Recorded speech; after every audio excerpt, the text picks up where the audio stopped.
Welcome to Shri Lalitha YouTube channel. Today recipe వచ్చేసి గులాబ్ జామున్ అండి.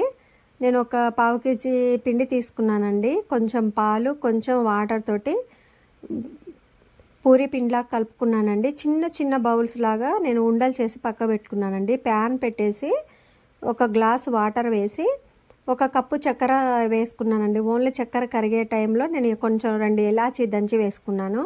మళ్ళీ అదే ప్యాన్లో ఆయిల్ వేసుకొని మనం గులాబ్ జామున్ ఉండలు చేసుకున్నాం కదండి చిన్నవి, అవి నేను బ్రౌన్ కలర్ వచ్చే వరకు వేయించుకున్నానండి. చిన్నగా ఉండాలి ఉండలు, ఎందుకంటే అవి నూనెలో వేగినప్పుడు పెద్దగా అవుతాయండి. అందుకనే చిన్న చిన్నవి తీసుకున్నాను నేను. గోలీ సైజు, మనం ఆడుకునే గోళీలు ఉంటాయిగా ఆ సైజు అండి. ఇవి బ్రౌన్ కలర్ వచ్చేలాగా వేయించుకొని మనం పాకం పెట్టుకున్నాం కదండి చక్కెర, ఆ చక్కెర పాకంలో ఈ బౌల్స్ని వేసేసుకున్నానండి. అంతే, టేస్టీ గులాబ్ జామున్ రెడీ అండి. ఎప్పుడంటే అప్పుడు మనం రెడీ చేసుకోవచ్చు. ఇది పెద్ద ప్రాసెస్ ఏం కాదండి. ఒకసారి మీరు కూడా ట్రై చేయండి.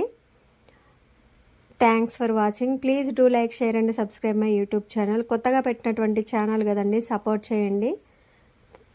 మీ సపోర్ట్ ఎప్పుడు కావాలండి, ఎందుకంటే ఒక హార్డ్ వర్క్ చేస్తున్నాము. ఎడిటింగ్ అంటే చాలా కష్టం అండి.